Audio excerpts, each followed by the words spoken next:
So let me tell you how my life ended. Not with a bang, not with a fight, just a quiet flatline in a hospital room. Blood deficiency. My body never made enough of it. Doctors knew. My family knew. I knew. We all just waited. My sister was sitting next to me when it happened. She was crying. I closed my eyes. And then there was nothing. No white light, no angels, no peaceful music. Just cold gray fog wrapping itself around me like a wet blanket I never asked for. I'm floating through pure darkness and I genuinely have no idea what's happening to my body or where this fog is dragging me. Then the fog grabs me, literally grabs me and starts pulling me somewhere like I'm on an invisible leash with no off switch. I land hard on a floor, chest pattern tiles, black and white, very dramatic, very much giving Final Boss Arena energy right now. And floating directly in front of me is a creature made entirely of shadow. To red eyes burning, no face, just a grin aimed at me. Not a human grin either. The kind of grin that makes every single survival instinct you have start screaming at the same exact time. It speaks, voice like gravel being dragged hard across concrete. It says, mixed up the soul, but this one will do just fine. I stare at it. Mixed up. I am literally a wrong order. The afterlife has a logistics problem and I'm the victim. Hello, William. It says, how do you like this place? And I'm just standing there in ghost form like, okay, sure. I tell it the place is fine. Cool vibe. Good for relaxing. It looks at me like I'm the strangest soul it's ever processed. Then it explains what happened. I died from blood deficiency. Yes, I was there. I remember. Thanks for the recap. But here's where it gets interesting. It's not sending me to heaven. Not to hell. To a completely different world. Dangutore. It says, enormous. Dangerous. Your only concern, there will be staying alive. Incredible sales pitch. My mind immediately goes to all the good stuff. Treasure waiting for me, armies, a kingdom to rule with an iron paw, loyal followers. The creature stares at me with those red eyes like I just asked for a refund on my own death. It does not look impressed. Before I can say another word, it raises one hand slowly, and then something starts burning directly and painfully onto my forehead. Even in this formless ghost body, I feel every single second of it. Pain in a place that shouldn't feel pain. The notification floats in front of my face. You have been blessed and cursed by a demon. Both. At once a package deal. Blessed and cursed. Both at the same time. Starting my second life with a package deal I never agreed to. Fantastic. I ask for its name. It tells me it doesn't have one. So I give it one immediately. On the spot. Without hesitation. I name it Park. Park accepts it without blinking. Then slides a blank piece of paper toward me. No text. Just his signature at the bottom. I ask where the pen is. Park looks at me with the energy of someone who has run out of patience for today specifically. Your blood is the ink. He says that right. Of course. Totally standard contract procedure in the afterlife. My bad. I sign it. The paper vanishes into his red hand. Park smiles the smile of someone who definitely hit something in the fine print. Then Park pulls up my status screen. I look at it carefully. Read every line. Look at Park. Then read the whole thing again slowly. The screen reads, species, tiger cub. Level 1 out of 50. Class, animal HP, 80.MP5. I stare at it for a long time. 5 mana, 5 total. I have the magical reserves of a slightly damp napkin. And on top of that, I'm a baby cat. A baby cat. I wanted to conquer entire regions with a single snap of my fingers. Park gave me the paw attacks and a roar. 2 skills. You get to skill points, Park says cheerfully. You're asking for too much. He snaps his fingers and grins. Warm light swallows me whole. My last coherent thought before everything goes white. At least I'm not a mole. I open my eyes. Grass. Enormous trees. A sky so blue it looks completely fake. A massive cave right behind me. Then the memories slam into me without warning. Not my memories. The cubs. His father died protecting him from rival tigers. Gone. His mother hid him here in this cave and then ran. She never came back for him. I just inherited a grief that was never mine to carry. I shake it off. New world. New body. New rules. 0 time for crying. First step, figure out where I actually am. I look down at myself. Orange fur, black stripes, a fluffy tail that keeps moving on its own like it has opinions. Honestly though, I'm a pretty good-looking tiger cub, if I say so myself. I'm going to choose to count that as a personal win. The mini-map shows absolutely nothing. I've explored exactly 0% of this world. It's just one sad, completely empty circle. I pick the silent skill from my whole options and start moving through the tall grass like a tiny assassin. Suddenly the grass directly ahead of me starts rustling and moving. I freeze completely. A gray mouse hops out and starts sniffing around. Then a massive black wolf steps out of the bushes. Reddish eyes. Body bigger than any dog I've ever seen in my life. It opens its mouth. Snaps it shut. The mouse is just gone. The wolf walks away like nothing happened. Like nothing. I watched a murder happen in my first 5 minutes, and the murderer didn't even look my direction.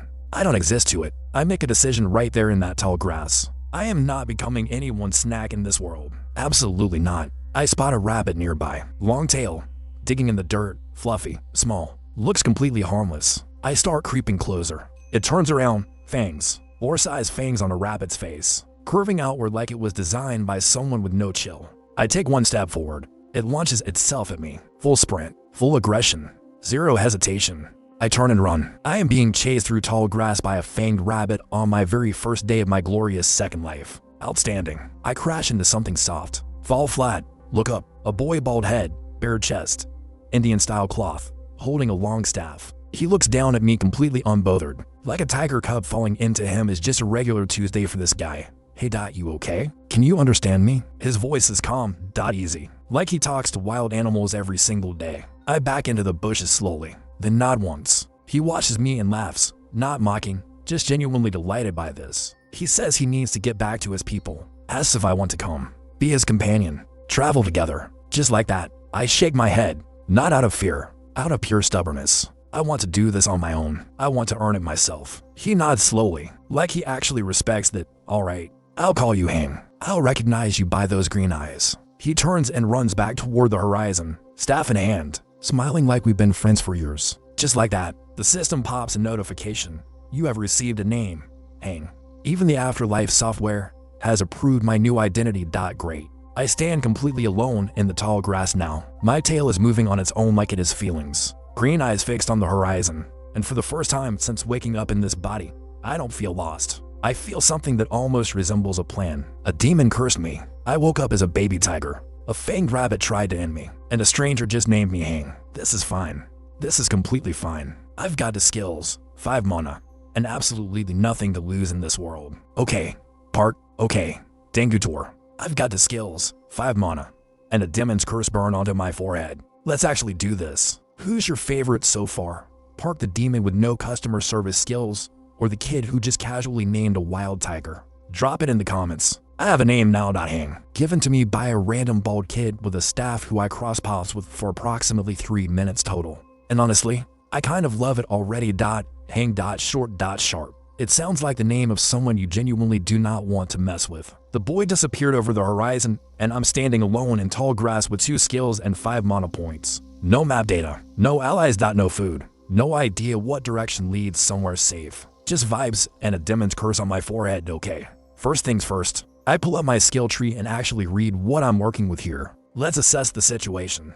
Word LV.1 inflicts fear debuff for 6 seconds on one enemy weaker than you. Does not work on stronger enemies. Cooldown 1 minute. 1 minute cooldown on a skill that only works on things weaker than me. That's basically useless right now. Noted. Paw strike LV.1, an undeveloped paw attack. Your claws are weak but can deal minor damage. Does not affect strong enemies. Cooldown 15 seconds. 15-second cooldown. Way more manageable. This one's going to be my bread and butter for the foreseeable future. Then I look at the skill tree. 3 options sitting in front of me. Everything else locked behind a wall I can't see past. Silence. Cost to SP. Your quiet movement allows you to hide from enemies in tall grass. 50% advantage in dry tall grass. Cooldown 20 sec. Sudden jump. Cost to SP. A fast attack from a hidden position. High drain on speed and stamina. Cooldown 15 sec. Fangs. Cost to SP. A close range attack dealing heavy damage. Uses your strength stat to calculate impact. Cooldown 20 seconds total. I think about this carefully. I'm the size of a house cat. My strength stat is 5. My speed is 13. My stamina is 3. Fangs with 5 strength on a body this small is basically me trying to bite someone's ankle and hoping for the best. Sudden jump sounds cool, but I'd be leaping out of nowhere at things that could swallow me in one go. Hard pass for now. Silence. That's the one. Stay hidden. Stay alive. Learn the environment before I start picking fights I can't finish. I take silence, and immediately I feel it click into place, like putting on shoes that actually fit for the first time. Now I understand the game. This world runs on patience, on watching before moving, on knowing your enemy before striking. I activate silence and start moving through the tall grass like a ghost. The blades barely shift as I pass through them. The world around me is genuinely beautiful in a terrifying way. Trees so massive they make normal trees look like weeds. Everything here is just slightly too big, too green, too alive. Like nature decided to turn the volume all the way up. And somewhere in all of this beauty, Things are eating each other constantly. I remind myself not to be the thing that gets eaten. I walk for a while. The mini-map starts filling in slowly as I cover ground. Little dots of explored territory appearing. Then I see it. A rabbit, sitting in the grass, digging at something with its front paws. Tail twice as long as its body. I approach from behind, slow and silent, silence still active. My heart is hammering in this tiny striped chest of mine. I get within striking distance. The rabbit turns around, and I see the fangs again. Those horrible, beautiful, ridiculous fangs. I don't even get to react. It launches at me the second our eyes meet. No warning, no build-up, pure unhinged energy. I dodge left. It or SHOOTS. I circle. It turns. We stare at each other in the tall grass like two idiots in a standoff. Then something weird happens. I feel something shift in my head. A calculation. An instinct that wasn't mine before. I wait for it to lunge again. It does. And this time, I sidestep, plant my back feet, and swing my paw straight at its face. I activate paw strike mid-dodge and swing my right paw clean into the side of its head with everything I have right now. The rabbit goes tumbling sideways through the grass. It rolls twice. Stops. Shakes its head. Looks back at me with fury. The damage registers instantly on its health bar. Fanged rabbit HP, 40/50ths. And it does not look happy about it at all. I did 10 damage. 10. But you know what? For a level 1 tiger cub with 5 strength, I'll absolutely take that. The rabbit charges again. I dodge again. Wait for the cooldown to tick down. 15 seconds feels like 15 years right now. The moment it resets, I strike again. Another 10 damage. The rabbit is getting slower. More erratic, more desperate. I use roar on instinct. It's a tiny roar. More of a squeak honestly. Like someone stepped on a very small horn. But the rabbit, it freezes. For exactly 6 seconds it just stands there looking confused about its own life choices. The status effect lands clean, confused, and the rabbit just stands there blinking like it forgot where it was going. 6 seconds. I use every single one of them. 2 more paw strikes while it stands there questioning its existence. The rabbit drops, and I stand over it feeling something I didn't expect to feel this early. Like I actually belong here. The notification appears the moment it drops. You have defeated Fanged Rabbit LV3. Experience gained. My first real kill in this world. Then 2 more pop up back to back.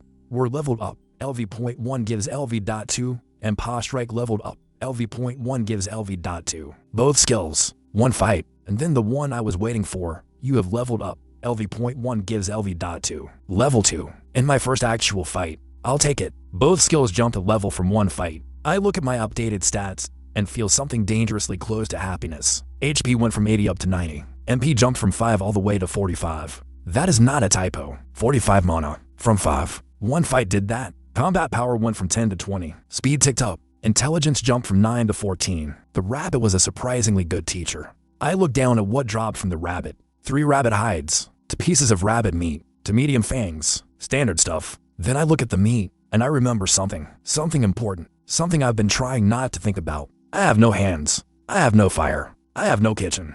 I have no anything, and I am genuinely, deeply, sincerely hungry. I sniff the raw meat. My tiger instincts say yes immediately. My human brain says absolutely not under any circumstances. My tiger instincts win. And you know what? It's actually fine. Weird. Very raw.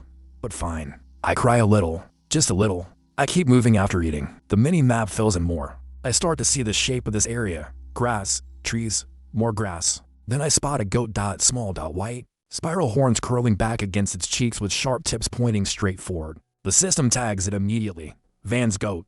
Level 3. Rank F. HP. 20 out of 20. 2 levels above me with spiral weapons for a head. Level 3. 2 levels above me. The horns look like they could go straight through something if this thing got a running start. I creep up behind it slowly. Silence active. The grass barely moves. The goat has no idea I exist. Perfect conditions. I strike, paw across the side of its face. Claws leaving red lines through white fur. It stumbles. Turns. Locks eyes with me. And it charges. Full speed. Head down. Those spiral horn tips aim directly at my midsection like biological missiles. I jump sideways off a nearby tree trunk and land behind it. The goat crashes into nothing and spins around confused. I hit it again from behind. It stumbles. I move. It turns. We do this dance 3 more times before it finally drops. This world has a rhythm. Attack, move, wait, attack again. Like a game, I already know the rules to deep in my bones. Another notification blooms as it falls. You have defeated Van's goat LV.3. Experience gained. Multiple items drop.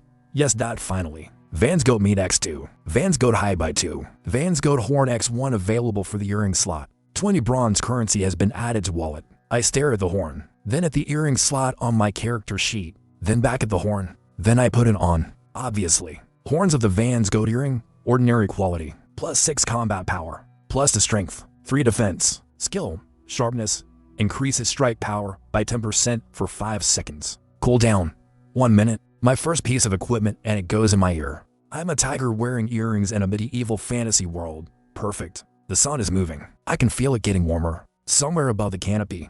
Whatever passes for midday is approaching. I keep hunting, keep moving. The mini-map expands with every step, and with every fight I feel myself getting sharper. 2 more Van's goats. Another fanged rabbit that thought it could sneak up behind me. It couldn't. I've learned that lesson already. Then I hear something. Not footsteps, not rustling. Something lower. A rhythm. Like the things smashing into each other hard. I follow the sound through the grass and stop at the edge of a clearing. 2 birds are fighting in the bushes ahead of me. The system tags the first bird, Yulin, level 5. Black back, yellow belly, 60 centimeters tall. Does not fly. Fights instead. The second one, young Yulin, level 6. Same coloring, but with 1 tall feather on its head. 65 centimeters of bad attitude. These birds are smaller than me. I outsize them easily. I feel a burst of confidence that I probably should not be feeling. I walk up, drop my paw between them, hit them both with 1 lazy strike. They separate instantly and look up at me. The regular Yulin staggers. 1 hit and it's basically done. The young Yulin though, the young Yulin looks at me differently. It looks at me the way you look at someone who just knocked over your coffee and doesn't even realize what they've done. It opens its beak, and then the sound starts. Ultrasonic, high-pitched, absolutely skull-splitting. My ears fold flat against my head. The world tilts. My vision blurs. I collapse sideways into the grass with both paws pressed against the sides of my skull. I cannot describe how much this sound hurts. It's not just loud, it's inside my brain. It's inside my entire nervous system. The young Yulin walks up calmly while I'm down and starts pecking me, methodically, like I'm a piece of wood it's working on. Every time I try to lift my paws to fight back, it screams again. I go back down. It goes back to pecking. This is humiliating. My health bar blinks in the corner of my vision. Hang. HP, 65 out of 110. Down a third from 1 bird. This is embarrassing. I am being bullied by a 65 centimeter bird that can't even fly and I cannot figure out how to make it stop. Then something shifts deep in my head. A red line, like a wire pulled tight. My instincts and my anger connecting to something. I activate roar, and at the exact same moment, I stare directly into the bird's eyes. My green eyes lock onto it fully. The bird freezes. Both effects at once, fear and eye contact locking it in place. 6 seconds of total stillness. I don't waste a single one. I swing my paw full force into the side of its head, then bite down on its neck hard. I throw it into the nearest tree trunk. It hits with a sound that echoes, slides down, looks up at me with recalibrating fury. It tries to scream again. I hit it before the sound comes out. Then again. Then one more time for the pecking. That was personal. The notification finally appears. Young Yulin defeated. Experience gained. Took long enough. I earned every single point of that. Immediately after, you have leveled up. LV.3 gives LV.4. 1 humiliating bird fight, and I'm already at level for progress. Skill acquired. Resistance to loud sounds LV.1 gives LV.2. Your ears remember. They won't be caught off guard again. I look at that notification and feel genuine relief wash over me. Never again. That bird will never happen to me again. The young Yulin dropped a necklace. I stare at it. A chain with 1 of its feathers attached. I put it on immediately. Chain with Yulin feather. Ordinary quality. Plus 10 combat power. Plus 2 agility. Plus 3 magic. Skill. Roar can be used twice per 2 minutes of combat. Cooldown. 5 minutes. Double roar. So now I can freeze 2 things. Or freeze 1 thing twice. This necklace just solved a major tactical problem. I look at my reflection and a puddle of water nearby. Tiger cub. Goat horn earrings. Feather necklace. Looking absolutely feral. I'm building something here. Piece by piece. 1 dropped item at a time. 1 level at a time. 1 humiliating bird fight at a time. The sun is lower now. I can feel the temperature shifting slightly. Animals are moving differently. Quicker. More purposeful. I find a water source. A small stream cutting through the tall grass. I drink from it. The water tastes like metal and something sweet. While I'm drinking, I scan the surroundings and see something that makes me go completely still. 2 pairs of yellow eyes in the tall grass, watching the herd of Van's goats grazing nearby. Not moving, just watching. Patient in a way that scares me. 2 enormous black wolves step out, each one roughly 2 meters tall. I watch them with my mouth still in the water stream. They move through the herd without hesitation. They go straight for the strongest ones, a rare Van's goat at level 20. The tag on the large one reads, F rank. Middle vans go. Level 20 rare. 20 levels above me. The wolves know what they want. They take it. And to level 6 goats. And disappear back into the grass like they were never there. In under 10 seconds. I stand very still for a very long time after that, thinking about the fact that those wolves didn't look my direction once. Either I'm too small to register as a threat or too small to register as a meal. Right now I genuinely cannot tell which. Both options make me want to level up faster. Much faster. The kind of faster that requires a serious change of strategy. I spot something on a small plant near the stream. A purple fruit, the size of a small watermelon, growing right out of the earth. Vole, a tropical berry native to this region. Rare natural wonder. If you know how to cook, this becomes culinary art. Common quality: I have no hands. I have no fire. I have no cooking equipment of any kind. What I do have is a mouth and zero self-control around fruit. I bite off a chunk, and I stop moving entirely. My eyes go wide. My pupils turn into stars. My tail stands straight up. This is the best thing I have ever eaten. In this life or my previous one. I don't have words for what's happening in my mouth. I'm halfway through the fruit in a state of complete spiritual peace when something bites me directly on my backside. Hard. The notification appears a half second after the pain does. Fanged rabbit LV5 has attacked from behind. Status: enraged. Of course. The rabbit bit my tail. My actual tail. While I was having a peaceful snack. In the middle of a beautiful moment, my back leg fires on pure reflex. Kicks the rabbit so hard it tumbles across the ground and hits a rock with a very solid sound. The rabbit gets up, shakes itself off, looks at me with the energy of something that has absolutely nothing to lose today. Its tag reads Fanged Rabbit, level 5, HP, 40 out of 50 rank F. 3 full levels above me. My peaceful snack escalated fast. Level 5, 3 levels above me right now. This is going to be a real fight, and I brought 0 prepared strategies to it. Fine, we do this. I activate silence and circle it. It circles back. We move around each other in the tall grass for a moment. It finds left, goes right, faster than the earlier ones. Level 5 rabbits apparently come with upgraded tactical intelligence. I use Paw Strike on its side. It responds by leaping directly at my face and bouncing off my nose like a furry missile. I grab it by the ear with my teeth and swing. It goes sideways, springs back, hits me in the ribs.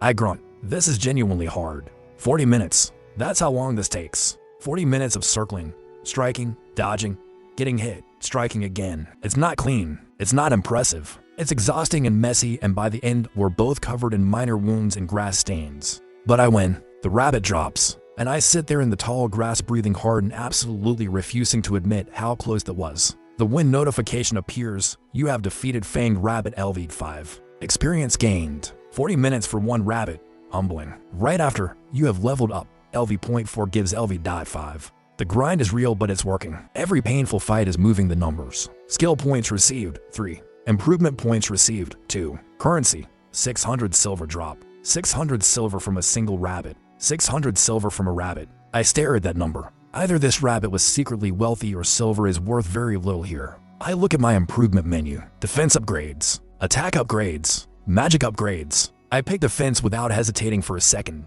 I have learned something important in the last few hours. In this world, the things that want to kill you hit very hard. Before I can explore further, I notice something ahead. A structure. Stone. Old. Covered in carvings that pulse with dim light.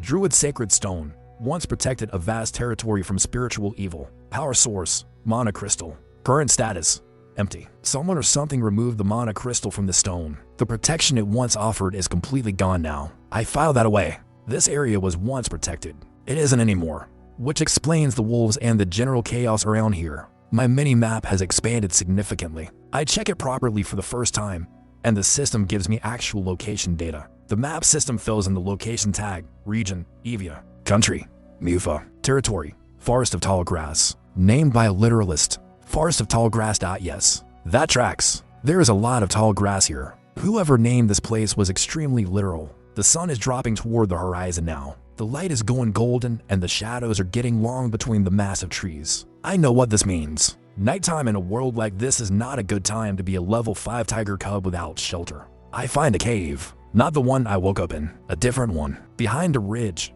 half hidden by a wall of tall grass on 3 sides. Good sightlines. Single entrance. Thick grass coverage means nothing large can approach without making serious noise first. I eat the last of my rabbit meat inside. Settle down on the stone floor. My system hums quietly with the day's progress. You have fully studied Fanged Rabbit. To life system points awarded. Bestiary entry now unlocked and available for review anytime. Fanged Rabbit. weak lower rank creature. Possesses boar-like fangs. Use caution when attempting to feed these creatures. They enjoy chasing things smaller than themselves. I read that last line twice. They enjoy chasing things. This rabbit species evolved specifically to be annoying. Incredible. I check my full stats before sleeping. The progress from one day is honestly staggering when I lay it all out like this. Full status check before sleeping. Name, Hang. Species, tiger cub, rank, F. Level, 5 out of 50. Looking rough but moving forward. HP, 120 120ths. MP, 53 53rds. Combat power, 45. Strength, 25. Speed, 14. Stamina, 28. Magic, 11. Intelligence, 35. Agility, 25. Defense, 30. Skills active, or LV.2. Paw strike LV.2. Silence LV.1. Resistance to loud sounds LV.2. For skills in one day. Not bad at all. Equipment, horns of the Van's goat earring. Chain with Yulin feather necklace. Will ring of the Van's goat. Plus for HP. Plus 3 magic. Plus to combat power. Skill, recovery. Heals plus 3 per 5 seconds. Cooldown, 1 minute 59 seconds. Currency sitting at 620 bronze and 600 silver. For a tiger cub who started with nothing, that's a genuinely decent first day haul. I found a ring too, from one of the goats. It just appeared in my inventory after the fight and I put it on without thinking. A tiger wearing earrings, a necklace, and a ring. I am absolutely the most fashionable predator in this farce right now. I close my eyes. The cave is quiet. Outside something large moves through the grass but doesn't come close to the entrance. Sleep comes fast, and it's the deepest, most complete sleep I've had since I was alive the first time. No dreams, just darkness. The morning died. Day 2. Eyes open. System notification waiting for me like a message from someone who never sleeps. Day 2. You have survived your first night in Dangutore. The forest has noted your presence. Something has noted your presence. I stare at the last line for a while. Something has noted my presence. That's either very exciting or very bad and I cannot tell. I step out of the cave into cool morning air. The grass is wet with dew. The sky is the kind of pale blue that means early. Today feels different from yesterday. Yesterday was survival. Today I want to actually push. Find things. Level properly. I've been fighting close to my own level. 2 or 3 above at most. That gives me slow experience and slow growth. If I want real progress, I need to start hunting things that are genuinely more dangerous than me and finding ways to win. That thought should scare me. It does scare me. But underneath the fear, there's something stronger pushing me forward. I want to see what this body can actually do. I want to see what this curse actually means. I want to know how far I can go. The forest of tall grass stretches out in every direction. Miles of it, and somewhere out there, things worth fighting are waiting. I activate silence and lower myself into a full hunting posture. Body flat, ears forward, tail still for once, and I start moving. Day 2 is waiting, and I have a feeling it's going to be significantly more dangerous than yesterday. I am absolutely ready for it. Drop a comment below if you woke up as a tiger cub and a world actively trying to eat you. Which skill do you pick first? I need to know. Data starts the way all good days should start, with me chasing something through tall grass at full sprint before breakfast. A fanged rabbit, level 4. It thought it could ambush me from the left side while I was checking my mini-map. It was wrong. I've learned something important about this forest over the past day. Everything here is either hunting or being hunted. There is no middle ground, no neutral zone, no safe spot where you can just exist peacefully without something wanting to eat you. The rabbit cuts right. I cut right faster. My speed stat is doing serious work right now, and I am genuinely grateful for it. I hit it with paw strike before it can turn around. It tumbles. I hit it again. It doesn't get back up. Clean and efficient. This is what progress feels like. Yesterday the fight would have taken 20 minutes. Today it took under 2. That's real growth. Fanged rabbit LV point for defeated. Experience gained. Items dropped to inventory. Short fight. Efficient. Exactly what I'm aiming for now. I collect the drops without stopping. Meat goes into inventory. Fangs go into inventory. And I keep moving forward into the green. The mini-map is filling in faster now. I have a system. Spiral outward from my cave. Cover new ground. Mark anything interesting. 2 hours into day 2, and I've already covered more territory than all of yesterday combined. The silence skill makes everything easier. I move through areas that would have spotted me instantly yesterday. Now I go through them like I was never there at all. Then I find something that stops me completely. A clearing. And in the middle of the clearing, a village made of stone and wood. Not ruins. An actual living village. Smoke rising from fires. Sounds of people moving around. Children's voices somewhere inside. I crouch in the tall grass and watch from a distance. The people are wearing minimal clothing, gray wraps, bare torsos, sandals.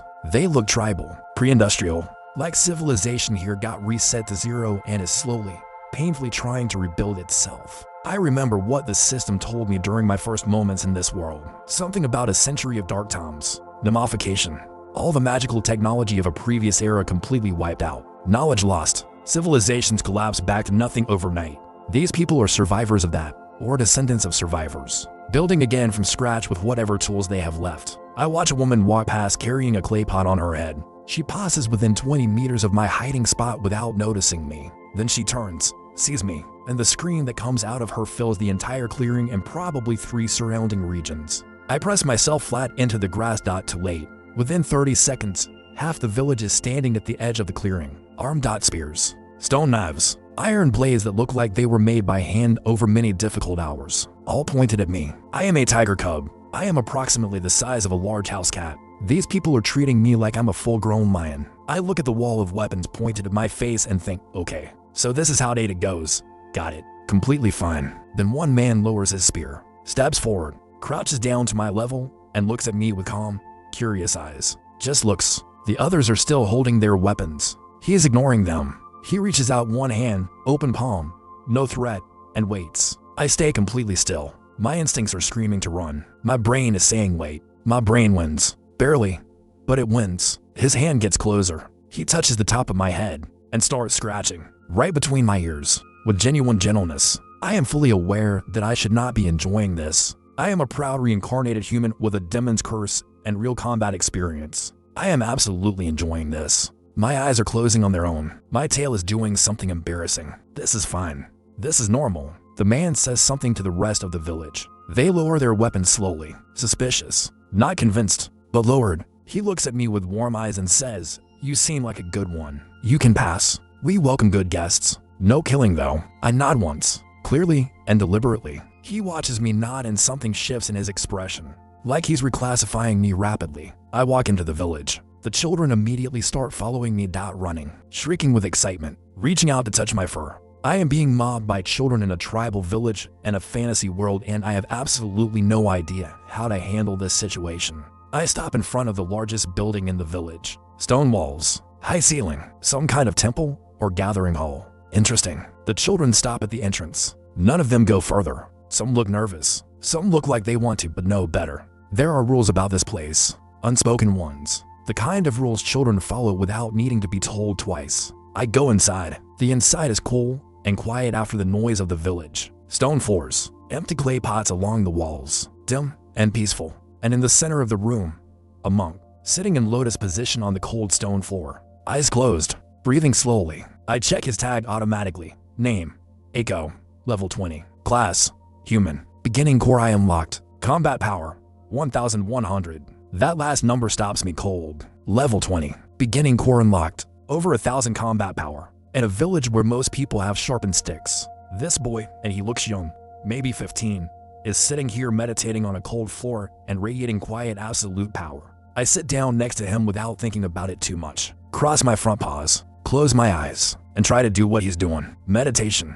How hard can it be? You sit, you breathe, you think about nothing. Simple. I'm extremely good at thinking about nothing, except I'm not. My brain immediately starts running through skill trees and level calculations and rapid encounter statistics. I try again.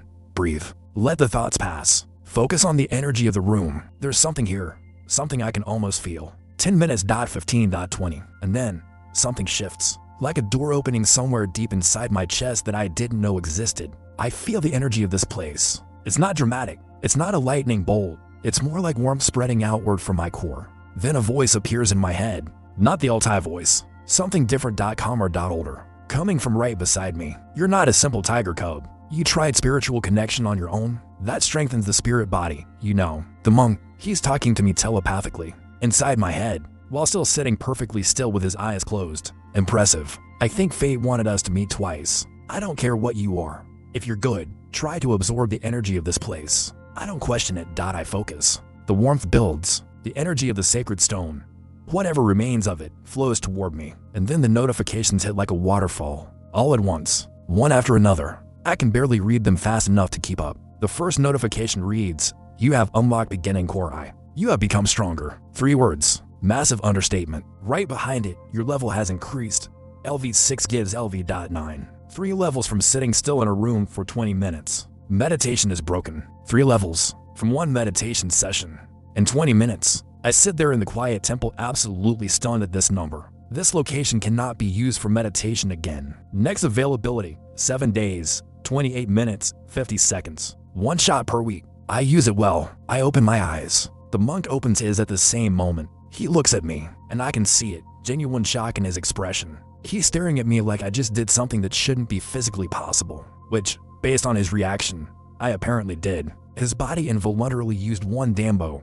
The monk whispers to himself. Spiritual body mastery, a legendary technique. What is he? I don't know what dambo is, but the fact that he's whispering about it with that expression tells me it's not a small thing. I stand up, bow my head toward him once, a slow, deliberate gesture, then turn toward the exit. I have things to do outside. Wait, his voice stops me at the door. I turn back. He's standing now, looking at me with something between awe and determination. You need a guide, he says quietly. I understand you're not just an animal. The people here are dangerous to things like you. He takes a step toward me. You're too small to keep going alone. Beyond this forest, it's more dangerous than you can imagine. He kneels down to my level, looks me in the eyes. Let me take care of you. I'll travel with you. You don't have to do this alone. I look at him for a long moment. Then I walk forward slowly and press my forehead gently against his. 1 soft headbutt. You don't owe me anything. I think at him carefully, trying to push the thought toward him the way he pushed his toward me. His eyes go wide. He heard it. The telepathic channel from the meditation. It opened something between us. He can actually hear me. How are you doing that? He breathes. Then can you hear me back? I blink once slowly. Yes. He laughs, short and disbelieving. Then how can I help you? He asks, and there's no agenda in it. No angle. Just a 15-year-old monk asking a genuine question. I have no goal. I think back. I'm just moving forward. You could be useful as a companion. If you want to come, come. I turn back toward the door, flick my tail once, a clear signal, and wait at the entrance without looking back at him. There's a pause, then footsteps. He picks up his black iron staff from the corner of the room and walks to where I'm standing. Echo, he says, just his name, offering it like a handshake. I look up at him with my green eyes. Hang. I think back at him. He smiles. It's a real smile, the kind that reaches his eyes and stays there. And we walk out of the temple together into the evening. The village is doing something when we emerge, a fire. A big one in the center. People dancing around it. Food. Music. Celebration. I sit near the fire on the far side from the crowd. Watch the flames. Echo sits nearby, his staff across his knees, doing the same. Where are you from? I think at him after a while. He doesn't answer immediately. Watches the fire for a long moment first. A place called Ismanta, he says finally. A city built on a frozen mountain, very far from here, northeastern Bay direction. And why did you leave? The flames pop and spark. A piece of wood shifts. Someone in the village sings something low and rhythmic. I wanted to be a traveler, he says, and the best monk I could be. He pauses. People thought that was a stupid dream. He smiles at his own staff. Maybe it is, but it's mine. I watch the side of his face in the firelight. 15 years old, traveling alone, no family visible. A dream that someone told him was stupid. And yet here he is, calm as still water. Interesting kid. I put my head down on my paws and watch the fire. The warmth of it is different from the warmth of the meditation. More ordinary. Better. I fall asleep before Echo does. And for the first time in this world, I sleep next to another living thing that isn't trying to eat me. Morning hits fast. I open my eyes to voices. Close. Too close. And a tone that doesn't belong in a peaceful village morning. I keep still. Eyes open just enough. Echo is awake and standing. In front of him, a man I haven't seen before. Standing in shadow. The man is lean, dark skinned, worn clothing with deep pockets that move slightly like they have things inside them. Small knives. I check his tag from where I'm lying without moving a single muscle. Gonako the Skinner, level 21. Origin, Fossville. A professional, level 21. 1 level above Echo. And based on the name, he skins rare creatures for profit. I don't like where this is going. I noticed this tiger a while back.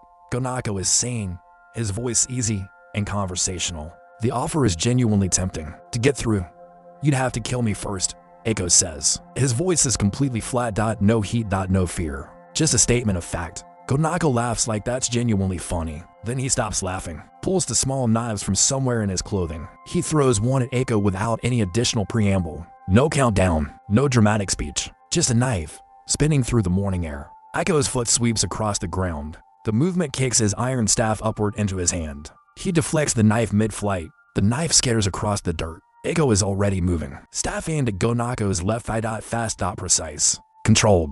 Gonako sidesteps. Pulls the thrown knife from the dirt as he moves and hurls it back. Eiko barely avoids it. A thin line on his cheek. He touches his face. Looks at the blood on his fingers. Then looks at Gonako with an expression that's shifted into something colder. You made me bleed, Eiko says quietly. Like he's noting it. Like it's information he's filing away for immediate use. He rolls his left foot across the ground and his staff comes up horizontal. Then he takes one step and his body just changes. The air around him gets heavier. Denser. Steam rises from his mouth in the cool morning air. The tip of his staff starts to glow. I feel it from where I'm lying. The pressure of his aura expanding outward, like a stone dropped into still water. But the stone is enormous. Gonako's left foot takes one involuntary step backward. He catches himself immediately. Keep smiling. But the step happened. We both saw it. Eiko closes the distance in one movement. Staff thrust at Gonako's side. It connects. The sound it makes is not a light sound. Gonako flies sideways. It hits a tree hard enough to leave a mark in the bark. Blood at the corner of his mouth. He wipes it slowly. Not bad, Gonako says, getting up.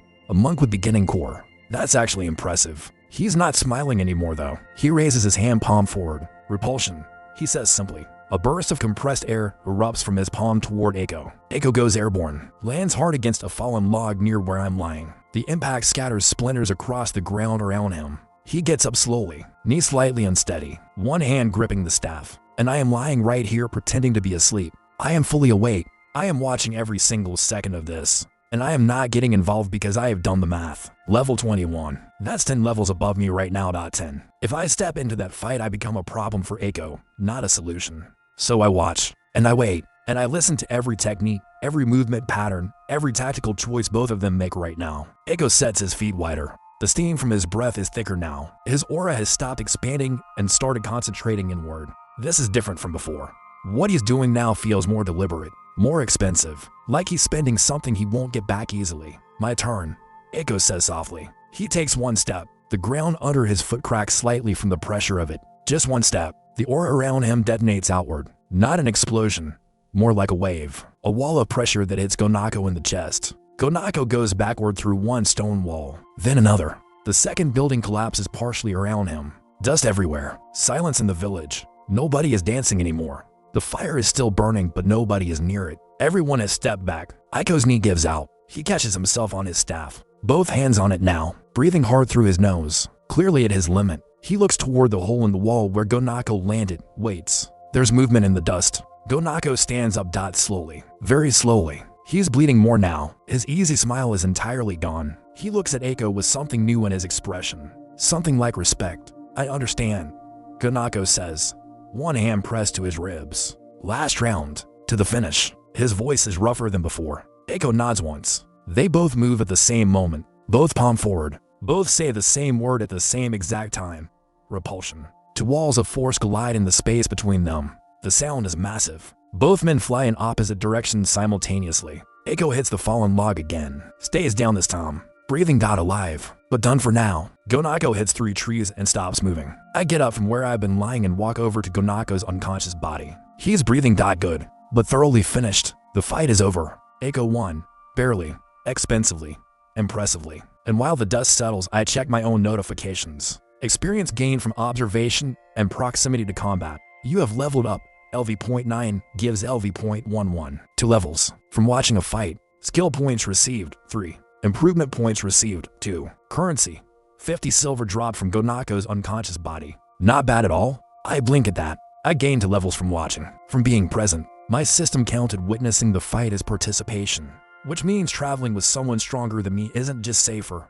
It's actively making me grow faster. This changes my math entirely. I walk over to where Eiko is sitting against the log, catching his breath. He looks up when he hears my paws on the ground. I know you were awake the whole time, he says. No accusation in it, just a statement. You were watching. Why didn't you help? I look at him steadily. Because I would have made things worse.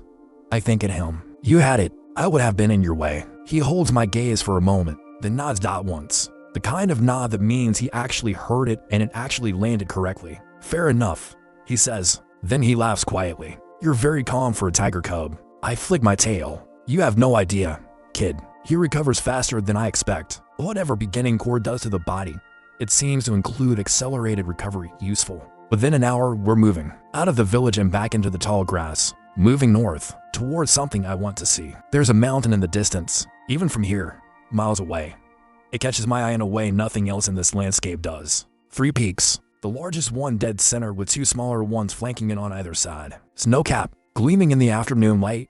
You're looking at Cosburn, Echo says, following my gaze. The 2 beside it are called Western Quora and Eastern Quora. I already know I want to go there. Something about those 3 peaks pulls at something inside me that I can't fully explain yet. That's in the direction of Eyes Mana, Echo adds. His voice is neutral when he says it. Not nostalgic, not bitter, just neutral. You're home. I think at him. He shrugs. Used to be. I'm not sure home means much when you've already decided to leave it. We walk. The grass parts around us. Echo moves quietly for a human, his monk training making him more careful than most people would be. We don't talk much for a while. Sometimes the best conversations are the ones where nobody says anything and it's completely fine. I hunt when I smell something worth hunting. Echo watches. Sometimes he asks questions about how I choose targets or read the terrain. I realize he's learning from me the same way I was learning from watching him fight. We're teaching each other without planning to. A level 11 tiger cub and a level 20 monk walking north through a fantasy forest toward a mountain neither of us has a reason to visit. This is my life now, and honestly, I'm starting to think I might actually be okay with that. More than okay. Something closer to good. The afternoon light goes golden again. Same as yesterday. The forest does this thing where it gets beautiful right before it gets dangerous. I smell something before I see it. Not food. Not a predator. Something different. Smoky. Cooked. And coming from somewhere nearby. Echo smells it at the same time. We exchange a look, him with his eyes, me with my ears rotating forward. Agreement without words. We follow the smell to a small ravine cut into the earth between 2 massive root systems. And at the bottom, a fire, and a person. Old. Very old. Wrapped in layers of gray cloth that have been repaired so many times they're more patched than original fabric now. Long white hair, eyes that catch the firelight in a way that makes them look like they're lit from somewhere behind them. Intense. I check the tag, and the tag is blank. No name. No level. No class. Just an empty field where all the information should be. That has not happened before.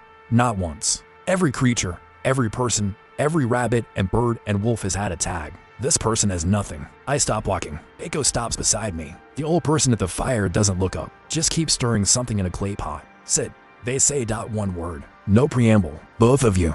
The stew is nearly ready, and you've been walking since morning. Echo looks at me. I look at Echo. We both sit down at the edge of the firelight. The old person still hasn't looked up at us. Tiger cub with a demon's mark, they say conversationally stirring. And a monk boy from a frozen mountain with no place to be. I go very still. The demon's mark on my forehead, the one that disappeared after Park applied it, nobody has mentioned it since. Nobody should be able to see it. It's invisible. It's gone. The system confirmed it disappeared. And yet this person just said it. The old person finally looks up, eyes the color of stone just before rain, looking at me with something I cannot categorize at all. Don't worry, they say. I'm not going to tell anyone. Marks like that are rare. They mean something. I'm curious what yours will mean. The stew gets distributed into 2 clay bowls, one for Echo, one pushed onto the ground in front of me. I sniff it carefully. It smells incredible. Better than the purple fruit. Better than cooked rabbit. Something in it that I don't have a name for yet. I eat. Echo eats. The old person watches the fire and says nothing for a while. The forest is quiet around this little ravine. The mountain you're walking toward. The old person says finally, Cosburn. There's something inside it that wants to be found. I look up from the bowl. Something. I think carefully toward them, and their eyes flick to mine immediately. They heard it. Something old, they say. Sleeping. Waiting for something specific to wake it up again. It's been waiting a very long time. Then they look back at the fire, and that appears to be all they have to say about it. Subject closed. Conversation finished. We sleep near the fire that night. The old person is gone when I wake up before dawn. No trace. No footprints. Just the cold ash. Echo is still asleep. I sit in the gray pre-dawn light and look north toward where Cosburn sits hidden behind miles of dark forest. Something old. Sleeping. Waiting. I turn the words over in my head the way you turn a stone over to see what's underneath it. The demon's mark is invisible to everyone, except one old person with no system tag who appeared from nowhere and disappeared the same way. This world is stranger than the rabbit fights and the level ups and the equipment drops have been making it seem. Much stranger. I file that away. Stand up. Stretch in the way that only a cat's body can stretch, all the way from nose to tail tip in one long pull. Echo's eyes open. He watches me stretch and smiles. Ready? He asks. I look north, then back at him. Obviously. Let's move. Day 3 of my second life. Level 11. One companion, one direction, one distant mountain, and whatever is sleeping inside it. The tall grass opens ahead of us, and we walk into it together. Two unlikely travelers heading somewhere neither of them fully understands yet. Whatever is waiting up there in those snow-covered peaks. I want to find it before something else does. That feeling is very clear to me. I pick up the pace. Echo matches it without being asked, and the forest of tall grass swallows us whole as we move deeper in. What do you think is sleeping inside that mountain? Drop your theory in the comments. I want to see how close anyone gets. Day 4 starts the same way every good disaster starts. With me ignoring solid advice I received less than 12 hours ago. Not because foxes are particularly threatening. Not because I had a dream about one. But because Echo mentioned them yesterday. He said the savannah we're about to enter has sand phoenix living in it. Small yellow. Enormous ears. Moves in packs. He said, and I quote, "Don't go near them. They are not friendly," and then looked at me with the expression of someone who knows me. That expression was correct. Because the first thing I see when we step out of the tall grass into the open savannah is a fennec. It's sitting on a small rock. Here's the size of satellite dishes. Head the size of a tennis ball. It looks absolutely ridiculous. I know Echo said don't. I know exactly what he meant. I walk toward it anyway because I need to see those ears up close personally. Sand Fennec, level 8 rank F. Titles: Glutton LV.3, Beggar LV.1, Aggressor LV.2. Status: Aggressive. 3 titles, one of which is Beggar. Aggressive. The status says aggressive, and I am still walking toward it. Some lessons you have to learn by experiencing them yourself. The Fennec looks up at me. We make eye contact. I take one more step. It bites my nose out fast, out hard. With absolute commitment, I yelp. Actually yelp. Out loud. In the open savannah, with Echo standing 10 meters behind me watching this happen in real time. The Fennec is attached to my nose with both jaws and has no intention of letting go. I shake my head. It shakes with me. We're connected. Behind me I can hear Echo. He's not helping. He is doing the opposite of helping. He is laughing. Genuinely and completely laughing. I grab the Fennec by its enormous ear with my teeth, carefully, and peel it off my nose. It glares at me. I glare back. My nose is throbbing. The Fennec takes one step toward me like it's considering going again. I activate Roar before it can decide. The sound works. Partially. The Fennec stumbles back and shakes its head. Status shifts to confused. For about 3 seconds. Then it uses burrowing. Just dives straight into the sand below its feet like the ground is water. Gone. Completely gone. I stand there looking at the hole in the sand where a fox used to be. My nose is still throbbing. Echo is still laughing. Something bites my tail. From underground, the Fennec tunneled and came up behind me and under for seconds. I did not see that coming. My tail launches the Fennec sideways on pure reflex. It lands. Rolls. Stands up,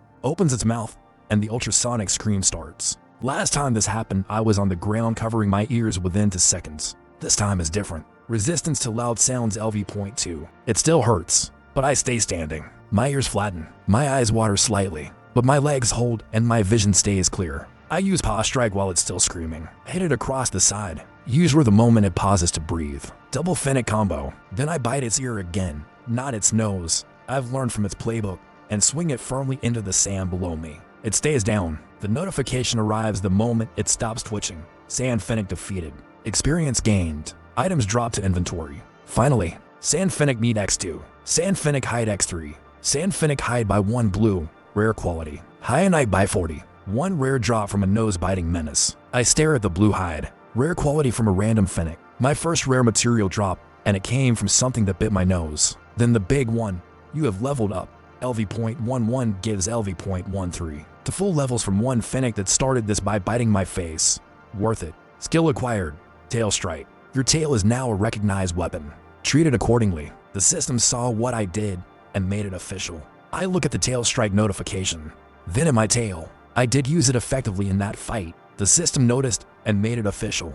I also note that the Fennec fight gave me the full levels, which means I should be hunting things around level 8 to 10 more consistently. Echo finally stops laughing enough to walk over. He crouches down and examines the blue Fennec hide with genuine interest. Rare drop from a common Fennec, he says. You have unusual luck. He glances at my nose. Your face is less lucky though. I push my nose against his hand in response. He scratches it. My tail does the embarrassing thing again. I blame the tiger instincts. We keep moving north. The savannah is different from the tall grass forest. More open, more exposed. Everything can see you coming, which means silence is less useful here. The grass is shorter. The cover is sparse. I have to think about positioning differently. I watch how Eiko moves across open ground. He keeps low, uses the terrain, rocks, slight dips, taller brush, without thinking about it. A trained traveler. Someone who learned this the way you learn breathing. Not a skill, a habit built over a long time of doing it. I match his pace and his path without being told to. He notices, doesn't comment on it, just adjusts slightly to account for my size. We work around each other naturally, like we've been doing this for weeks instead of days. It feels easy in a way that's surprising. The savannah stretches on. Heat rising off the sand in the middle of the day. Cosburn visible ahead, bigger now, much bigger. What looks small from the tall grass forest is clearly enormous from here. 3 peaks, snow on all of them, something magnetic about it. I find a clawed rabbit at level 6 and take it down in for strikes. Ego watches without comment, clean and fast and boring by now. Then I find something that is not boring at all. A cluster of stones with faint blue symbols carved into every surface. Familiar symbols. Another druid sacred stone, or what's left of one. The monocrystal in its center is cracked, not missing like the last one. Cracked. Something broke it from the inside. I circle the stone carefully. The cracks radiate outward from the center like a frozen explosion. Whatever was stored in this crystal didn't escape. It detonated, which is a very different thing with very different implications. Druid sacred stone. Status: compromised. Cause of damage: internal overload. Date of incident: unknown. Residual energy: minimal. Internal overload: something pushed too much energy into this stone and it couldn't hold it. A warning, maybe, or an experiment. I file it away next to the old person with no tag and the strange pull of Cosburn. This world has layers I haven't reached yet. Eiko examines the stone too. His expression is serious in a way it hasn't been before. He knows something about this that I don't. These stones used to form a network, he says quietly. Before the mummification, they protected entire regions from spiritual threats. He touches one of the cracks carefully. If someone is deliberately breaking them, the things they were keeping out can come back in. I look at him. He looks at me. Neither of us says the obvious thing. We both think it and keep walking because what else do you do? The afternoon gives us 3 more phoenix, all jumping us in sequence from underground, one after another, like a coordinated test. By the 3rd one, I am using tail strike preemptively at the moment I hear sand shifting below my feet. Eiko calls it impressive. I call it necessary. Skill leveled up. Tail strike LV.1 gives LV.2. Your tail now hits measurably harder and with more force. This is genuinely not a metaphor. Not a metaphor. I appreciate a system that has opinions. It makes the notifications feel like they're coming from someone who cares. By evening, we've covered serious ground. Cosburn looks reachable now. Not today, not tomorrow, but within days. Maybe 3, maybe 4. We make camp at the base of a large outcropping of rock that blocks wind from the northwest and provides decent overhead cover. Eiko builds a fire. I watch him do it, the same way he did it before, to sticks and a lot of patience, and think about fire. In my previous life, I took fire for granted completely. Click of a lighter, gas stove, campfire videos on a phone at 2 a.m. All of it gone. Here, fire is effort. Fire is skill. Fire is the difference between cooked meat and raw meat, and I have developed genuine opinions about this. Eiko puts the rabbit I caught on a stick over the fire. I sit very close to the fire and watch it with complete focus and zero subtlety. You could just ask, he says without looking up. You don't have to stare at it like that. I look away, then immediately look back. He cuts a piece off early and slides it along the ground toward me. I eat it in one motion. He shakes his head, smiling though. We eat. The fire burns down. The savannah at night is louder than the forest. Insects, wind, distant calls of things I can't identify yet. Tell me about Eyes Manhwa. I think at him after a while. He's quiet for long enough that I think he's not going to answer. Cold, he says finally. Everything is cold there. The buildings, the food, the people, the way they think about things. He stirs the fire with a stick. Sparks drift upward and disappear. But also beautiful. You can see for hundreds of miles on a clear day. Do you miss it? He thinks about that for longer than the first question. The stick moves through the coals, leaving glowing lines. I miss one person, he says. My teacher. We argued before I left. I said things I didn't mean. He pauses. Or maybe I meant them. Will you go back? He looks at the fire. At Cosburn silhouetted against the dark sky ahead of us, dotted me. Back at the fire. Not until I have something worth going back with, he says. It's not a sad answer. It's a determined one. There's a difference. I put my head on his knee. He doesn't move away. Puts one hand on my head without making it a big moment. Just does it. We watch the fire until it's mostly coals. Then sleep under the overhang with the wind moving over us and Cosburn waiting ahead. Day 5. Something is different before I even fully open my eyes. The air tastes different. Charged. Like right before a storm. I'm up and scanning before Eiko stirs. My scent skill fires automatically. Scent, multiple large signatures. Approaching from the east, multiple dot large. Approaching. 3 pieces of information that together mean one specific thing. We need to be somewhere else. Now, I walk over to Aiko and step on his hand. He is awake instantly. The kind of awake that a person who's traveled alone learns fast. He's on his feet with his staff in hand before I finish turning toward the east. I don't need to say anything. He already knows that we move. Not running. Running attracts attention. Fast walking. Purposeful. Eyes forward. Ears, mine at least, fully active. The signatures are getting closer. 4 of them dot big. I can smell something now that I couldn't identify before. Dot metallic, dot oily, dot wrong. Then we see them. And I stop walking because I recognize one of them immediately, and I was not prepared for this at this distance. Black wolves, but not the size of the ones I saw in the tall grass forest. These are bigger, much bigger. The smallest one is 3 meters. Obsidian pack wolf, level 28, rank DHP. Skills. The question marks on the data fields mean I'm too weak to read them fully. Level 28, rank D. And the question marks on the skills and health bar mean I'm too far below them to read their full data. Rank D. I've only seen F and F plus until now. The gap between F and D is not a small step. It's multiple evolutionary stages of power. I look at Aiko. He's reading the wolves too. His jaw is set. His hand on the staff is steady, but his breathing has changed slightly. Can you fight them? I think at him carefully. He considers it seriously rather than answering immediately. That's the honest answer. Not 4, he says. Not at this size. Not without more recovery time after yesterday. Fair. Honest. Good to know right now. The wolves haven't charged. They're spread out, 2 on the left, 2 on the right, surrounding us without completing the circle yet. They're patient, intelligent. The way they've positioned themselves is tactical in a way that most animals at any level aren't. These are not creatures you stumble into and fight your way through. These are creatures you find a way around or you simply don't survive. I think fast. Silence is active already. The wolves are close enough that they can smell us regardless of what my stealth skill does. But there's something. The rocky outcropping we slept at last night is 20 meters behind us. Narrow entrance. Too small for them. I bump Aiko's leg with my head, then start moving backward slowly. Controlled. He reads it immediately and matches my movement exactly. The wolves watch. The 2 on the right shift forward slightly, testing, checking if backward movement means weakness or something else. I hold my ground for 1 beat, look directly at the largest wolf, activate roar, and simultaneously trigger the full eye contact effect. The roar hits it, the fear debuff lands. I can see the slight recoil and its posture. 6 seconds. It's not enough to run, it's enough to back up. We back up. The wolf shakes the debuff off. The others didn't get hit, but they're watching their alpha recalibrate and it slows them. 15 meters to the rocks. 10. The wolves start moving again. Not a charge, a controlled advance. They are in no hurry. We are. 5 meters. I let Aiko go through the narrow entrance first. He's bigger. He needs more space, and I can move faster if something lunges. Something lunges. The rightmost wolf. Fast. Faster than anything that size should be able to move. Jaw aimed at my back leg. I use sudden jump sideways. The jaw closes on empty air. I'm through the entrance and into the narrow rock channel behind Aiko. The wolf tries to follow. Its shoulders hit both sides of the entrance simultaneously. It can't fit. It pushes. The rock doesn't care. All 4 wolves are at the entrance now. Sniffing. Pressing. Testing the gap from different angles. None of them fit. We're safe for now. I look at the narrow channel we're in. It goes further back deeper into the rock formation.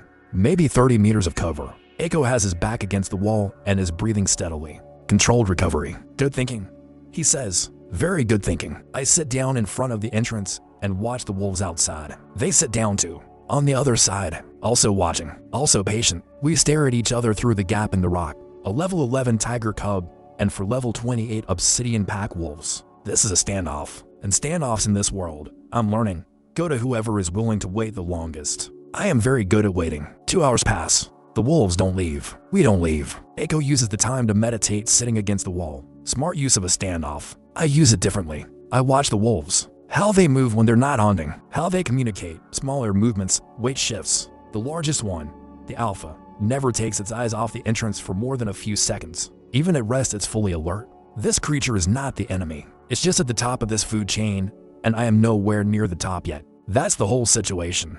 I am going to be at the top eventually. I don't know how long it will take, but sitting in this rock channel watching these wolves, I know it, not hope, not ambition, just a quiet certainty sitting in my chest next to the beginning core that's slowly learning to pulse there. By the third hour, the wolves have shifted, still present but less focused. One of them has moved to the side and is cleaning its paw. The alpha stands and moves away from the entrance, looks back once, then turns and walks east. The others follow without hesitation.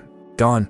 Just like that. We wait another 20 minutes to be sure, then step back out into the open savanna. Clear in every direction. Experience gained through evasion and tactical decision-making. Level increased. LV.13 gives LV.14. 1 level for running away intelligently. New skill unlocked. Predator's patience. Your ability to assess threats before engaging has been recognized by the system. Predator's patience. Passive skill. Reduces enemy detection range by 15% when stationary. Increases observation range by 20%. I read that twice. The system gave me a skill for not fighting, for watching, for choosing correctly when not to engage something. This world rewards intelligence the same way it rewards strength. That is very good news for someone who woke up as a baby cat. Echo reads the notification over my shoulder. He can see system windows when I allow it, a side effect of our telepathic connection. Predator's patience, he says. That's a rare passive to unlock this early. He looks at me with that expression again, reclassifying. You're going to be something very unusual, he says. Not a compliment exactly, more like an observation he felt obligated to share. I flick my tail and start walking north. He follows. Cosburn is close enough now that I can see individual rock formations on its face. The snow on the peaks reflects light in a way that makes it look like the mountain is producing its own glow from somewhere inside. Something old. Sleeping. Waiting. The words from the person with no tag are still sitting in my head 3 days later. Still present. I pick up speed. Not running. Something between a walk and a run. The kind of pace you move at when you know you're getting close. Echo lengthens his stride to keep up. Says nothing. He feels it too. Something in the air around Cosburn that pulls rather than pushes. The savanna ends abruptly at the mountain's base. Not gradually. One step you're in sand and scrub brush. The next, solid stone. The stone here is dark, almost black, streaked with lines of something blue-white that pulse faintly in the shadow of the mountain. A known mineral, insufficient level to identify. Return when your level is higher. The system telling me to come back later annoying. Motivating. The system telling me to come back when stronger is both annoying and motivating. I know the location on my mini-map carefully. We start climbing. Not the peak, the lower slopes. Looking for something without knowing exactly what shape that something will take. Echo is a better climber than me. Longer legs. Better reach. He pulls himself over outcroppings easily while I scramble beside him. I use sudden jump to cover gaps he steps over. My paws find purchase on the dark stone, better than I expect. Tiger claws have utility. We climb for an hour. The view behind us expands with every meter. The savanna, the forest of tall grass. Further back, nothing visible. Then I smell it. Not an animal, not a plant, not anything I've encountered in 5 days of exploring this world. Something else entirely. Ancient. Cold. Stone deep and very, very old. Coming from a crack in the mountain face 30 meters above our current position. I look at Echo. He looks at me. He smells it too. I can see it in his eyes. Whatever that is. It's not nothing. It's the opposite of nothing. We climb toward it. The crack in the mountain face is narrow at the bottom and widens as we get closer, 3 meters across at eye level. Inside, darkness, and from somewhere in the darkness, the faintest pulse of blue light. Rhythmic. Slow. Like a heartbeat at rest. I step into the entrance, and my beginning core responds immediately. Warmth from inside my chest moving toward the light in the darkness. Like recognizes light. Whatever is in this mountain has something in common with what the monk's meditation unlocked inside me. Echo puts one hand on the rock at the entrance, then looks at me with serious eyes. We don't have to go in today, he says quietly. I look at him, then at the blue light pulsing in the dark. Then I walk forward into the mountain. He sighs, follows the steps behind. The passage is narrow for the first 10 meters. Then it opens, and what it opens into takes my breath away in a way nothing as yet. A cavern. Massive. The ceiling is 30 meters up and covered entirely in the blue-white mineral from outside, all of it glowing. The light it produces is even and soft, like the inside of the cave is lit by its own moon. Every surface touched by that blue glow, and in the center of the cavern floor, a stone. Not a druid's sacred stone, something older, something that predates the druids entirely. It's roughly the size of a large table, flat on top, covered in symbols I don't recognize from any language the system has shown me. And on top of the stone, curled into a shape that makes it look like a sleeping cat, is something that is definitely not a cat. It's scaled, deep blue-black with edges that catch the cavern light and scatter it in every direction. Wings folded tight against its body. A tail longer than its body coiled 3 times around it. Horns, 2 of them, curving back from its head like dark crescent moons. It's small, about my size, maybe slightly smaller. But the tag above, it makes everything else in this world feel suddenly less significant. Origin unknown, rank, level, status, dormant, has been waiting for 847 years, 3 months, 14 days. 847 years. This creature has been sleeping on the stone in this mountain for 847 years. The old person with no tag said something old was waiting for something specific to wake it. And my beginning core is doing something right now. It's pulling, actually pulling. Like a thread attached to my chest is being slowly tugged toward the sleeping creature on the stone. I walk toward it. Echo grabs for my SC or UFF. Misses. I'm already halfway across the cavern floor before he can say anything. Hang. His voice is very quiet, very careful.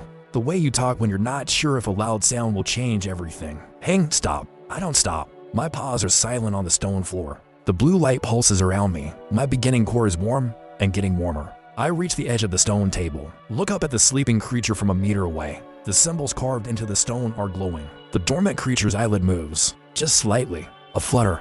The kind of movement that happens before full waking, before real awareness. Then it stops. I wait. Nothing. I put one paw up on the edge of the stone. The symbols under my paw flare bright for 1 second. The creature's eyes open slowly, all the way, and they are the exact same color as mine. Green. The exact same shade of green. We look at each other for a long time without either of us moving. 847 years of sleeping. And now, oh wait, looking at a tiger cub with a demon's mark and a monk standing frozen 20 meters behind him at the entrance to this cavern. Then it does something completely unexpected. It yawns. Wide and slow and completely unbothered. Like waking up after a long nap. It stretches, wings unfurling slightly, tail uncurling, tiny claws flexing against the stone surface. Exactly like a cat waking up.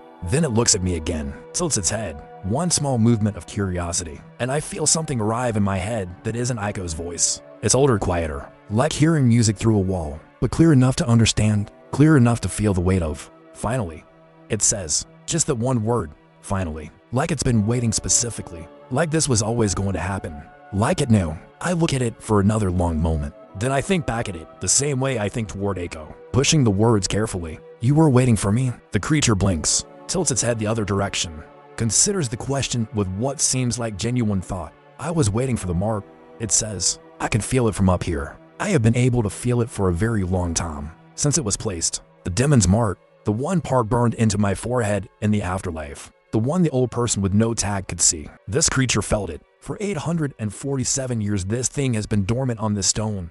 And at some point, Park made a decision. And here I am. I need to think about what that means. I need to think very carefully about the fact that Park seemed surprised by the soul mix-up. Was he? Was that real? Or was every single thing that happened in that gray space with the chest floor exactly what was planned? The creature on the stone is watching me think. It seems patient with the process. 800 years teaches you patience. Probably. What are you? I ask it. It looks at the ceiling for a moment, at the glowing minerals, at its own scaled tail, back at me. Something that hasn't existed in this world for a very long time. It says, something that needs what you have, and can give what you need. Behind me I hear Aiko's footsteps, slow, careful, as he finally decides to cross the cavern and stand beside me. He looks up at it. His expression is the expression of someone who studied history seriously, and is now watching something walk out of a very old chapter of it. Do you know what that is? I think at him carefully. He nods very slowly. His voice, when he answers, is quieter than usual. In the old texts, he says, before the Namification, there were creatures that paired with specific individuals, bound by marks and fate. They were called primordials, he says. They haven't been seen in over 800 years. Everyone thought they were gone permanently. I look at the primordial. It looks at me, still patient, still watching me process this information at whatever speed I need to. You want to travel with us? I say, not a question. It blinks slowly, like a cat acknowledging something it already knew was obvious. I want to travel with you. It corrects gently. The monk is welcome, but you are the one with the mark. The connection is yours. I think about Park, about a demon with red eyes and gravel voice who named himself after whatever name I yelled in his afterlife office. I think about being told I was a wrong order, a mixed up soul, an accident, and I think about 847 years of waiting. Nothing about this feels like an accident. Nothing has felt like an accident since the moment I opened my eyes in tall grass as a tiger cub. Someone, or something, built this path, piece by piece. Death in a hospital, a demon with no name, a tiger's body in a dangerous world, a monk who happened to be in a temple, a mysterious elder with no system tag, a mountain that pulled like a magnet for miles away, and now a creature that has been sleeping since before anyone alive was born, waiting for a specific mark placed by a specific demon. The question of whether I'm angry about being arranged isn't the right question. The right question is, what do I do with this now? I look at the primordial, at its green eyes that match mine exactly, at the wings folded against its back, at the horns catching light. Then I look at Eiko. He's watching me, waiting, not pushing, letting me arrive at whatever conclusion this moment requires. Good kid. I turn back to the primordial and step up onto the stone beside it. It watches me come without moving away. Calm. Certain. Waiting. I press my forehead against its scaled forehead. The same gesture I use with Eiko in the temple. The same gesture of acknowledgement. The beginning core in my chest erupts with warmth. The symbols on the stone flare white. The blue minerals on the ceiling blaze bright. And something arrives in my chest that wasn't there before. Not a skill, not a level, something older and more fundamental than those things. Bond established, primordial recognized, the mark has been answered. What comes next has no name yet. You will have to make one. The light fades slowly. The cavern returns to its soft blue glow. The primordial is still against my forehead. Breathing. Present. Eiko sits down on the cavern floor cross-legged, sets his staff across his knees, looks at the ceiling for a long moment, then laughs. Not a short laugh, a full one. The kind that comes out when something is so far beyond what you expected that laughing is the only response. A tiger cub with a demon's mark walks into a mountain, he says, and finds the last primordial in existence. Of course he does. I step back from the primordial. It stands up from the stone for the first time in 847 years. Stretches fully, wings out, tail uncurled, full height, slightly smaller than me, compact and dense with something that registers as very serious power. It steps off the stone and lands on the cavern floor beside me. Looks up at me, then at Eiko, then at the passage out of the mountain. Then it looks back at me, green eyes steady and patient. The question sitting between us is obvious. We going or not? Simple as that. I look at Eiko. He's already standing, staff in hand, smiling like someone who's signed up for a regular journey and got something else entirely. I look at the primordial, green eyes patient, awake for the first time in centuries and completely ready for whatever comes next. I look at the passage. Beyond it, the savannah. Beyond that, the forest. Beyond that, a world called Dangutore that is enormous and dangerous. A world where Park told me the only thing that matters is survival. A world where sacred stones are being broken, wolves grow to 3 meters. A world where dark times ended and everything is slowly, painfully rebuilding, and something is apparently trying to stop that from happening. Level 14 Tiger Cub. Level 20 Monk. One freshly awakened primordial of unknown rank and ability. Moving north, moving forward. I walk toward the passage. The primordial falls in the step beside me. Left side, matching my pace exactly, like it's done this before. Eiko falls in on my right without being asked. Staff clicking against stone floor. Head up, expression forward, completely ready for this. 3 of us walking out of a mountain that held one of them for 800 years. Out through the passage, into the open light outside. Whatever Dangutore is waiting somewhere ahead of us. I genuinely hope it's prepared for this, because we are absolutely not stopping here. This is only the beginning, and the beginning already had wolves, a primordial, a demon's mark, and a nose bite. I cannot wait for the rest. If this story hits different, drop a like and subscribe so you don't miss what comes next, because what comes next changes everything.